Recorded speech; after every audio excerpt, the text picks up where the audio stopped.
नमस्कार दोस्तों, अविरल टाइम्स में आप सभी का स्वागत है। मैं हूं आपके साथ सोनाक्षी। दोस्तों, दिल्ली शराब घोटाले में गिरफ्तार मुख्यमंत्री अरविंद केजरीवाल के जेल में आम मिठाई और आलू पूड़ी खाने पर बवाल जारी है। एक और जहां अरविंद केजरीवाल की ओर से दावा किया गया कि वह डॉक्टर द्वारा तैयार किए गए डाइट चार्ट के हिसाब से ही घर का खाना खा रहे थे, वहीं दूसरी ओर ईडी का आरोप है कि वह जमानत लेने के लिए जानबूझकर मिठाई और आम खा रहे हैं। इस बीच अदालत ने बड़ा खुलासा किया है। दिल्ली की राउज एवेन्यू कोर्ट ने माना है कि अरविंद केजरीवाल जो घर का बना खाना खा रहे थे, वह उनके डॉक्टर द्वारा तैयार आहार चार्ट से अलग था। अदालत ने सोमवार को पाया कि तिहाड़ जेल में दिल्ली के मुख्यमंत्री अरविंद केजरीवाल को भेजे गए घर के बने भोजन में शामिल चीजें उनके अपने डॉक्टर द्वारा बताई गई चीजों से अलग थीं। अदालत ने कहा कि उनके डॉक्टर ने आलू, अरबी और आम जैसे खाद्य पदार्थ नहीं लिखे थे, लेकिन अरविंद केजरीवाल को दिए गए भोजन में ये शामिल थे। इसके बाद अदालत ने मुख्यमंत्री अरविंद केजरीवाल की चिकित्सीय जांच के लिए सोमवार को अखिल भारतीय आयुर्विज्ञान संस्थान को मेडिकल बोर्ड गठित करने का निर्देश दिया, जो तय करेगा कि केजरीवाल के रक्त में शर्करा की मात्रा को नियंत्रित करने के लिए इंसुलिन की जरूरत है या नहीं। सीबीआई और ईडी मामलों की विशेष न्यायाधीश कावेरी बावेजा की अदालत ने अरविंद केजरीवाल द्वारा वीडियो कॉन्फ्रेंस की मदद से अपने चिकित्सक से परामर्श लेने के लिए दाखिल अर्जी को खारिज करते हुए यह आदेश सुनाया। अरविंद केजरीवाल ने शुक्रवार को आरोप लगाया था कि जेल में उन्हें इंसुलिन नहीं दी जा रही है, जिससे उनके रक्त में शर्करा का स्तर चिंताजनक स्थिति तक पहुंच गया है।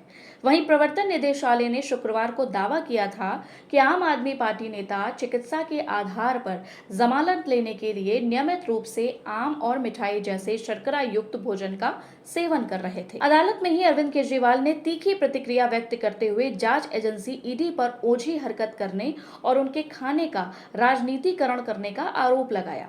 अदालत ने दिल्ली आबकारी नीति घोटाले से जुड़े धनशोधन मामले में गिरफ्तार केजरीवाल को सभी आवश्यक चिकित्सा उपचार प्रदान करने का सोमवार को आदेश दिया। अदालत ने एम्स के निदेशक को केजरीवाल की जांच के लिए एंडोक्राइनोलॉजिस्ट, मधुमेह विशेषज्ञ को शामिल करते हुए एक मेडिकल बोर्ड गठित करने का आदेश दिया। अदालत ने कहा कि बोर्ड तय करेगा कि उन्हें इंसुलिन दिया जाना चाहिए या नहीं, और साथ ही यह भी तय करेगा कि उन्हें किस आहार और व्यायाम योजना का पालन करना चाहिए। अदालत ने कहा कि मेडिकल बोर्ड द्वारा निर्धारित आहार योजना में कोई बदलाव नहीं होगा। अदालत ने अपने आदेश में कहा कि केजरीवाल के भोजन की विस्तृत सूची स्पष्ट रूप से दर्शाती है कि जो खाद्य पदार्थ घर के बने भोजन के रूप में उपलब्ध कराया जा रहे थे, वह उनके अपने डॉक्टर द्वारा निर्धारित आहार से काफी अलग हैं। अदालत ने केजरीवाल के वकील की उस बेपरवाह टिप्पणी का भी जवाब दिया कि आम आदमी आम नहीं खाएगा तो क्या मशरूम खाएगा। न्यायाधीश ने कहा कि मशरूम खाने की सलाह केजरीवाल के अपने डॉक्टर ने दी थी, जबकि आम खाने के लिए कोई विशेष सिफारिश नहीं की गई थी। न्यायाधीश ने कहा, यह अदालत यह भी समझने में असमर्थ है कि आवेदक का परिवार उनके चिकित्सीय निर्धारित आहार के विपरीत आम मिठाई, आलू पूरी आदि क्यों भेज रहा है।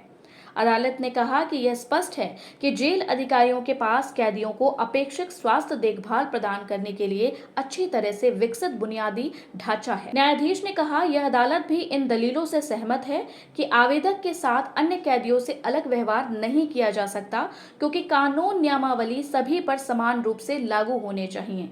अदालत ने आदेश में यह भी कहा कि जेल अधिकारियों ने इस तथ्य पर कोई स्पष्टीकरण नहीं किया कि ऐसे खाद्य पदार्थ जो उसके आदेश और उसके आवेदक के चिकित्सीय नुस्खे के अनुसार नहीं थे, उन्हें आवेदक के पास भेजने की अनुमति क्यों दी गई। अदालत ने कहा, तथ्य यह है कि आवेदक के घर से आ रहे भोजन की पूरी सूची जेल अधिकारियों के पास है। यह स्पष्ट रूप से दर्शाता है कि वे सभी घर से आ रहे खाने के बारे में जानते थे। जेल प्रशासन ने न तो आदेश के कथित गैर अनुपालन को इस अदालत के संज्ञान में लाया, न ही यह सुनिश्चित करने के लिए कोई कदम उठाया कि आवेदक उन खाद्य पदार्थों का सेवन न करे जो उनके डॉक्टर द्वारा निर्धारित नहीं किए गए थे। न्यायाधीश ने कहा कि जेल अधिकारियों के जवाब में या केजरीवाल के आवेदक में इस बात का कोई आंकड़ा नहीं है कि याचिकाकर्ता ने घर से आए खाने का कितना हिस्सा नहीं खाया। धन्यवाद। वीडियो पसंद आई हो तो लाइक और चैनल को सब्सक्राइब करें, साथ ही बेल आइकन दबाएं ताकि आपको हमारे सभी नए वीडियो का नोटिफिकेशन मिलता रहे।